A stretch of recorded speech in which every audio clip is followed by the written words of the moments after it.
Hello students, आपका स्वागत है। आज हम पढ़ने वाले हैं घातांक के बारे में। तो घातांक क्या होता है देखते हैं। यदि मान लीजिए कोई संख्या है x, इस x को हम आपस में अगर n बार गुणा कर रहे हैं, n बार अगर गुणा करते हैं तो हम क्या लिखते हैं इसको, x की घात n। ये छोटी क्लास में हम पढ़े हुए हैं। जैसे मान लीजिए आपको दिया हुआ है 5 गुणा 5 गुणा 5। अगर आप 5 को 3 बार गुणा करते हैं तो जिस संख्या का गुणा होता है उसको लिख लेते हैं, और वो जितनी बार गुणा होता है उसको हम इस तरीके से उस पे घात लगाकर लिखते हैं।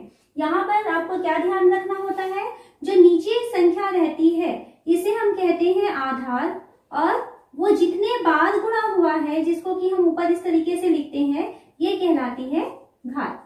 तो यहाँ भी देखिए x को अगर हम n बार गुणा कर रहे हैं तो इसमें आधार संख्या क्या हो जाएगी, x। तो x जो है वो आधार संख्या होती है, और वो जितने बार गुणा हुई है जिसको कि हम छोटा सा ऊपर इस तरीके से लिखे हुए हैं ये कहलाती है घात। तो ये घातांक का जो टॉपिक है आप छोटी क्लास में पढ़ चुके हैं, और 9th क्लास के सिलेबस में आपका फिर से ये आया हुआ है। तो पहले हम देखते हैं कि घातांक के नियम क्या क्या होते हैं। आपको इसके नियम याद होने बहुत जरूरी है। तो पहला नियम होता है कि अगर आपके पास दो संख्याएं हैं, x की घात m गुणा x की घात n इक्वल टू हो जाता है x की घात m धन n। यदि दो संख्याएं हैं, गुणा भी हैं, और दोनों ही संख्याओं के अगर आधार समान है तब हम क्या करते हैं, उसके घातों को आपस में जोड़ देते हैं। हम यहाँ एग्जाम्पल भी लेते हुए चलें। अगर आपको दिया है 2 की घात 3 गुणा 2 की घात 4, हम क्या देख रहे हैं, यहाँ पर दोनों में ही आधार 2 आया हुआ है। तो हम क्या करेंगे, और बीच में गुणा का निशान है तो इसे हम लिख सकते हैं 2 की घात 3 धन 4 यानी कि 2 की घात 7। ये पहले नियम से इस तरीके से लिख सकते हैं। घातांक का दूसरा नियम होता है कि अगर आपके पास दो संख्याएं हैं जिनके आधार समान है और वो भाग के रूप में आए हुए हैं, x की घात m भागित x की घात n, या अगर हम इसको इस तरीके से भी लिख सकते हैं x की घात m बटे x की घात n।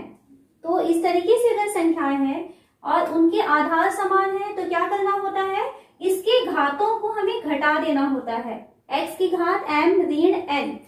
जैसे अगर आपको कहता है कि 2 की घात 4 भागित 2 की घात 2 कितना होगा बताइए, तो क्या कहेंगे हम, 2 की घात 4 ऋण 2 यानी कि 2 की घात 2 हो जाएगा। ओके। इसका तीसरा नियम देखिए। अगर आपके पास x की घात m दिया है और फिर से घात n है, यानी किसी घात वाली संख्या के ऊपर फिर से घात लगा हुआ है, तो जब इस तरीके की संख्याएं आती हैं तब हम क्या करते हैं कि इसके घातों का गुणा कर देते हैं।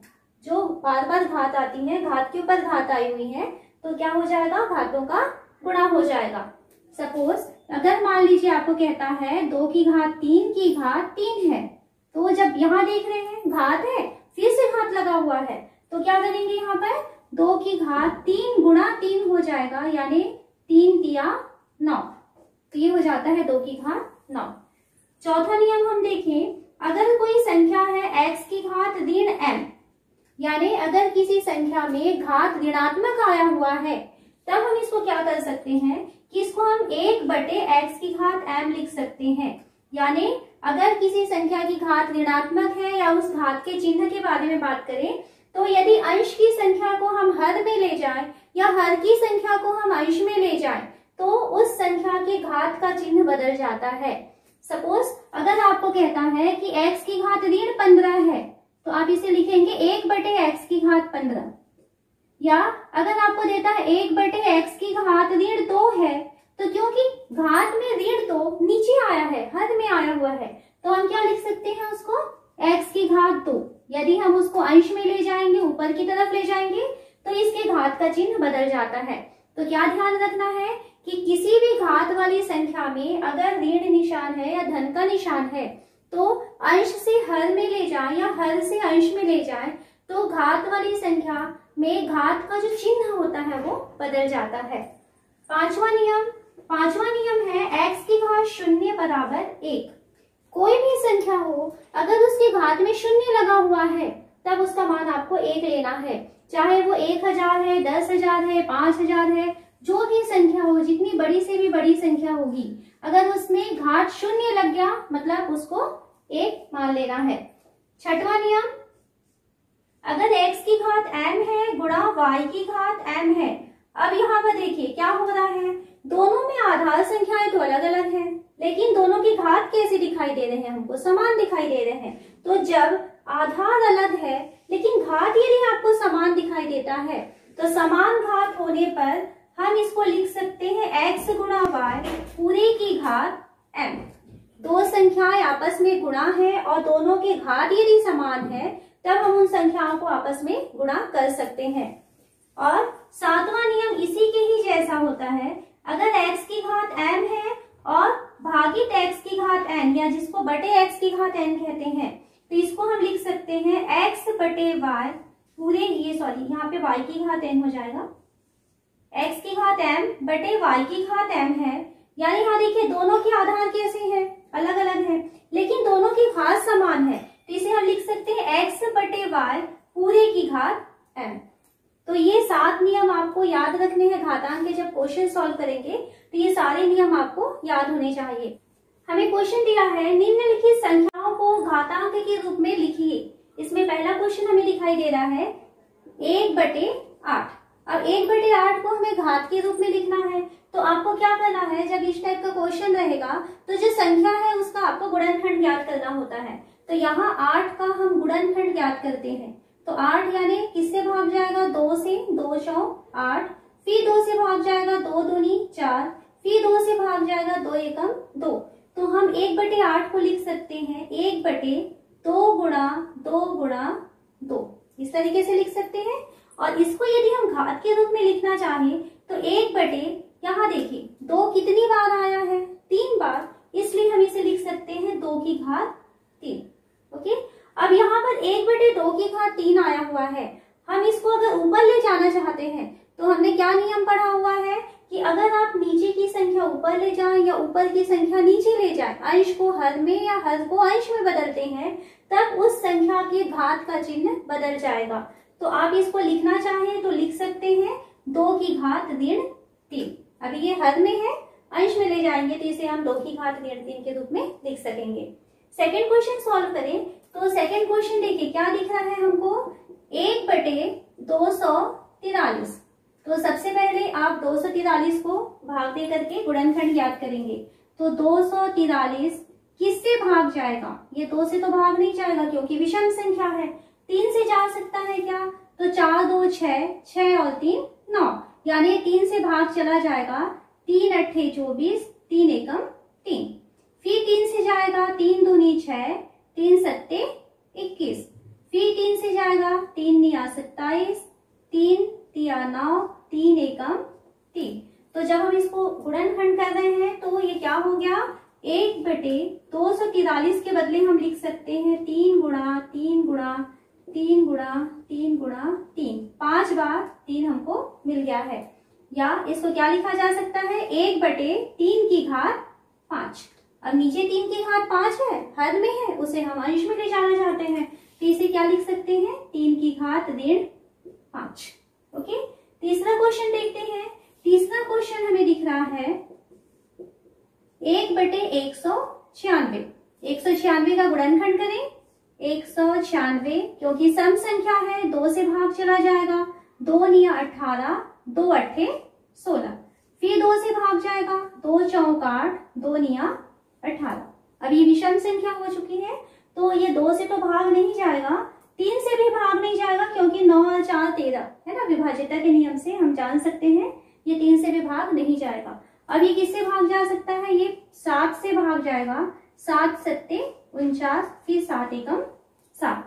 तो हम 1/196 को लिख सकते हैं 1/2 गुणा 2 गुणा 7 गुणा 7 बराबर 1/ कितनी बार 2 आया है, 2 बार, तो 2 बार 2 आया है तो इसको हम 2 की घात 2 लिखेंगे, गुणा 7 भी 2 बार आया है तो इसे हम लिखेंगे 7 की घात 2।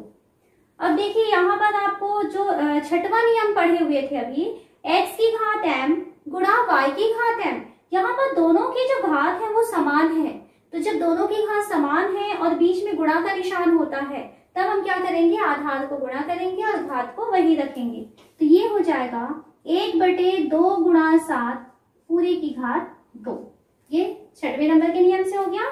मतलब क्या हो रहा है, ये 1/7 दूनी 14 की घात 2, ये हमारा आंसर होगा। और या इसको और थोड़ा सा घात का नियम लगा लें घातांक का, तो क्योंकि 14 की घात 2 हर में है, उसे यदि हम अंश में ले जाएंगे तो ये हो जाएगा 14 की घात ऋण 2।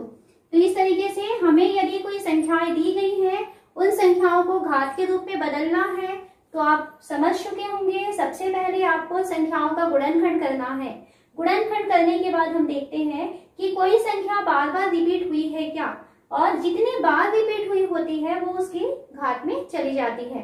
तो आगे कुछ क्वेश्चन और सॉल्व करें इसके। हमें क्वेश्चन दिया है पहला, 5 की घात 4 गुणा 5 की घात 6 बटे 5 की घात 3, इसको हमको सरल करना है। तो देखिए क्या कर सकते हैं, यहाँ हम देख रहे हैं कि 5 की घात 4 गुणा 5 की घात 3, दोनों में ही आधार समान दिखाई दे रहा है। तो हम क्या जानते हैं फॉर्मूला, क्योंकि x की घात m गुणा x की घात n बराबर होता है x की घात m धन n, इस कारण से हम इसको लिख सकते हैं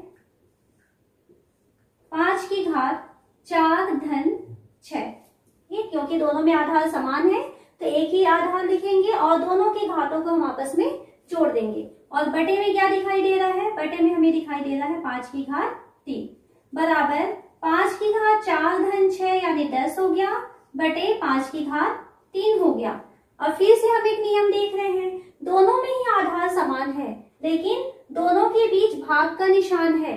तो हम क्या जानते हैं नियम, कि अगर x की घात m बटे x की घात n हो, दो संख्याओं में अगर आधार समान है, तब इसके घातों को हम आपस में घटा देते हैं। तो ये हो जाता है m ऋण n। तो इसकी वैल्यू कितनी हो जाएगी, 5 की घात, क्योंकि आधार समान है तो 5 की घात 10 ऋण 3 बराबर 5 की घात 7।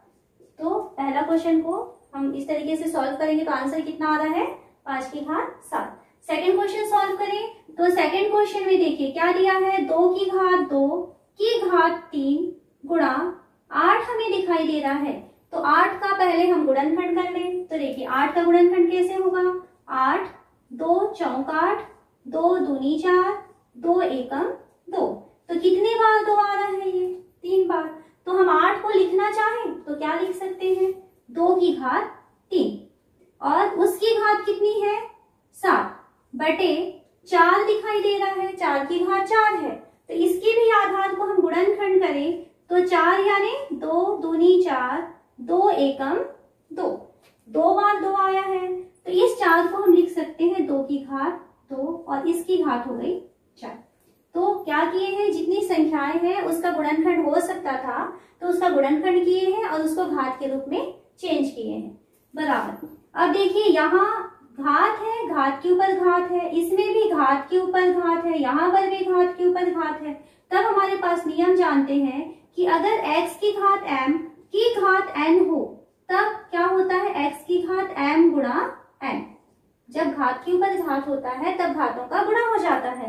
तो ये क्या हो जाएगा, 2 की घात 2 गुणा 3 गुणा 2 की घात 3 गुणा 7, क्योंकि घात है ये, और बटे में आ जाएगा 2 की घात 2 गुणा 4 बराबर ये हो गया 2 की घात 6 गुणा 2 की घात 7 तिया 21 बटे 2 की घात 4 दूनी 8। अब हम क्या देख रहे हैं, जो ऊपर में आया है, पहले अगर हम चाहे तो एक साथ भी सॉल्व कर सकते हैं, सभी के आधार समान है, बट स्टार्टिंग में आप थोड़ी प्रैक्टिस कर लेंगे। हम ऊपर की संख्याओं को पहले सॉल्व करना चाहते हैं। तो ऊपर में देखिए दोनों में आधार समान है, दोनों के बीच गुणा का निशान है, तब हमको यहाँ पर घातांक का पहला नियम लगाना है, x की घात m गुणा x की घात n बराबर x की घात m धन n। इस नियम से क्या हो जाएगा, ये 2 की घात 6 धन 21 बटे 2 की घात 8। तो 2 की घात 6 धन 21 यानी 2 की घात 27 बटे 2 की घात 8। और फिर क्या देख रहे हैं, दोनों में ही आधार समान है। तो जब आधार समान है और बीच में कैसा है, भाग का निशान है, तो x की घात m बटे x की घात n बराबर होता है x की घात m ऋण n। इस कारण से हम इसको लिख सकते हैं 2 की घात 27 ऋण 8 मतलब 2 की घात 19। तो आपका सेकंड क्वेश्चन में आंसर क्या आ रहा है 2 की घात 19। तीसरे क्वेश्चन में हम चले तो देखिए तीसरा क्वेश्चन, पहले तो आपको 9 दिखाई दे रहा है, तो पहले तो 9 को आप तोड़ लीजिए, गुणनखंड कर लेते हैं। तो 9 का गुणनखंड हो जाएगा 3 तिया 9, 3 एकम 3। कितने बार 3 आएगा? 2 बार। तो 9 को हम लिख सकते हैं 3 गुणा 3, और एक 3 और है हमारे पास सवाल में, और इसकी घात है 8 बटे 3 की घात 5 बराबर, क्योंकि यहाँ पर 3 जो है वो 3 बार आया हुआ है, तो हम क्या लिखेंगे इसको 3 की घात 3 और उसकी घात है 8 बटे 3 की घात 5। यहाँ पर 3 के ऊपर घात लगा है और उसके बाद फिर से घात लगा है, तो जब घात के ऊपर घात होगा, ये वाला नियम है, जब घात के ऊपर घात होगा तब घातों को हम आपस में गुणा कर देंगे। तो ये हो गया 3 की घात 3 गुणा 8 बटे 3 की घात 5। 8 तिया 24, तो 3 की घात 24 बटे 3 की घात 5 बराबर। यहाँ पे हम क्या देख रहे हैं, दोनों में आधार समान है लेकिन दोनों संख्याएं बटे के रूप में आई हुई है, तो कौन सा नियम काम आएगा, x की घात m बटे x की घात n बराबर x की घात m ऋण n। तो इसकी वैल्यू हो जाएगी 3 की घात 24 ऋण 5 मतलब 3 की घात 19। तो इसमें हमको आंसर मिलेगा 3 की घात 19। तो इस तरीके से आप संख्याओं को सॉल्व कर सकते हैं जो क्वेश्चन दिए हुए हैं घात के रूप में। तो अगर आपको नियम याद रहेंगे तो आप बहुत ही आसानी से उसको सॉल्व कर पाएंगे। यहाँ हमें क्वेश्चन दिया हुआ है, निम्नलिखित को सरल कीजिए। पहला क्वेश्चन क्या दिख रहा है, ऋण 4 की घात 3 गुणा ऋण 2 की घात ऋण 3। ओके, तो इसको देखिए क्या कर सकते हैं, हमें दिख रहा है ऋण 4 की घात 3 गुणा ऋण 2 की घात ऋण 3, ये दिखाई दे रहा है। और अभी हमने क्या नियम पढ़ा था कि अगर किसी संख्या में घात ऋण आया है तब हम क्या करते हैं, उसको बटे के नीचे ले जाएंगे, तब उसका जो घात ऋण है वो धन में बदल जाता है। तो यहाँ देखिए 2 की घात ऋण 3 आया था, तो अगर हम उसे बटे के नीचे ले जाएंगे तो 2 की घात जो ऋण 3 है वो धन 3 में बदल जाएगा। तो क्या हो जाएगा, ऋण 4 की घात 3 बटे ऋण 2 की घात 3, इसमें बदल गया। हम क्या देखते हैं, यहाँ पर दोनों ही संख्याओं में आधार तो अलग अलग है लेकिन दोनों की घात हमको समान दिखाई दे रहे हैं। तो अगर हम चाहें तो यहाँ पर नियम लगा सकते हैं, x की घात m बटे y की घात m बराबर x बटे y पूरे की घात m, इस तरीके से। तो यहाँ ऋण 4 की घात 3 बटे ऋण 2 की घात 3 है, तो इसे हम लिख सकते हैं ऋण 4 बटे ऋण 2 पूरे की घात 3। दोनों में एक ही घात जो है समान थे, इसलिए हम उसको एक साथ लिख लिए। अब अंदर की संख्याओं को सरल करें, ऋण से ऋण कैंसिल हो जाएगा, 2 एकम 2, 2 दूनी 4, क्या मिला हमको 2 की घात 3 मतलब 2 2 2, 3 बार गुणा करेंगे तो इसकी वैल्यू हमको मिल जा रही है 8 के बराबर। सेकेंड क्वेश्चन सॉल्व करें। सेकेंड क्वेश्चन हमको कहता है कि ऋण 3 की घात 4 गुणा 5 बटे 3 की घात 4, क्या लिख सकते हैं इसे। एक चीज आपको ध्यान रखना है कि जब कभी भी ऋण वाली संख्या होगी और ऋण वाली संख्या के ऊपर घात यदि सम संख्या आ जाए, यदि आपके पास कोई ऋण वाली संख्या है और उसके घात यदि सम हो जाए तब उसका चिन्ह जो है वो धन में बदल जाएगा। और किसी भी ऋण वाली संख्या के ऊपर घात यदि विषम होता है तब आपको क्या ध्यान रखना है कि उसका चिन्ह जो है वो ऋण में ही रहता है। यहाँ पर ऋण के ऊपर घात कैसा है, 4 है, और 4 एक सम संख्या है, तो हम यहाँ से ऋण के चिन्ह को हटा सकते हैं, क्योंकि ऋण के ऊपर घात यदि सम होगा तब वो धन में बदल जाएगा। तो ये ऋण 3 की घात 4 है, इसे हम चाहें तो क्या लिख सकते हैं 3 की घात 4। और यदि ऐसा ना भी करना चाहे तो देखिए दोनों में आधार तो अलग अलग है लेकिन दोनों के घात कैसे हैं, बराबर है। तो आप चाहें तो यहाँ पे घातांक का नियम भी ले सकते हैं, या तो अगर आप चाहें तो यहाँ से ऋण के निशान को हटा भी सकते हैं। तो पहले अगर हम घातांक के नियम को लेना चाहें तो ले लेते हैं। दोनों ही संख्याओं में घात बराबर है तो हम यहाँ पर नियम लगाएंगे, x की घात m गुणा y की घात m बराबर x गुणा y पूरे की घात m। इस नियम को पहले लगा लेते हैं। तो ये हो जाएगा ऋण 3 गुणा 5/3 पूरे की घात 4, क्योंकि सभी में दोनों के पास घात 4 था। अब देखिए क्या हो रहा है, 3 से 3 कट गया, 3 एकम 3, 3 एकम 3, तो हमको मिल रहा है ऋण 5 की घात 4। अब हम इस नियम को लगा लेते हैं। तो क्योंकि ऋण वाली संख्या के ऊपर में घात कैसा है, सम संख्या है, इसलिए इसका चिन्ह जो है वो क्या हो जाएगा, धन में बदल जाएगा। यानी ये हो गया है 5 की घात 4। यहाँ तक आप आंसर लिखना चाहे तो लिख सकते हैं, या तो इसको हम लिखेंगे 5 गुणा 5 गुणा 5 गुणा 5, यानी इसकी वैल्यू कितनी हो जाएगी, 25, 25 625। तो ये आपका सेकंड का आंसर आ जाएगा 625। थर्ड क्वेश्चन को सॉल्व करते हैं। थर्ड क्वेश्चन हमें दिया है ऋण 5 की घात 3 भागित ऋण 5 की घात 7, ये धन ऋण 7 ये दिया है। यहाँ हम क्या देख रहे हैं कि 5 के सामने ऋण का निशान आया हुआ है और ऋण के ऊपर जो घात है वो विषम संख्या है। और अभी हमने क्या देखा, अगर मान लीजिए आपको ऋण के ऊपर घात विषम संख्या दिखाई दे तब इसका चिन्ह ऋण हो जाता है। तो ऋण 5 के ऊपर 3 है, मतलब ये कैसा हो जाएगा, ऋण का निशान बनेगा और बन जाएगा 5 की घात 3 भागित 5 की घात 7। ठीक है, अब हम क्या देख रहे हैं, ऋण का निशान तो बाहर निकल गया। अब ये दो संख्याएं हैं और इन दोनों के आधार समान है लेकिन घात अलग अलग है और दोनों के बीच में भाग का निशान आया है, तब हमारे पास नियम होता है x की घात m भागित x की घात n बराबर x की घात m ऋण n। तो यहाँ से ये ऋण का निशान तो बाहर है, 5 की घात ये हो जाएगा 3 ऋण 7, ये हो गया बराबर ऋण 5 की घात 3 ऋण 7, यानी कितना हो गया, ऋण 4। अब क्या हो रहा है, एक संख्या है उसके ऊपर घात ऋण में आया है। अब हम घातांक का और एक नियम जानते हैं कि अगर x की घात ऋण m हो तो हम उसे लिख सकते हैं 1/x की घात m। तो यहां से ये हो जाएगा ऋण 1/5 की घात 4, या इसको हम लिख सकते हैं ऋण 1/5 की घात यानी 625। अभी हम इसको कैलकुलेट किए थे, 5 की घात मतलब होता है 625। तो इस तरीके से आपका थर्ड जो क्वेश्चन है उसका आंसर आ जाएगा ऋण 1/625।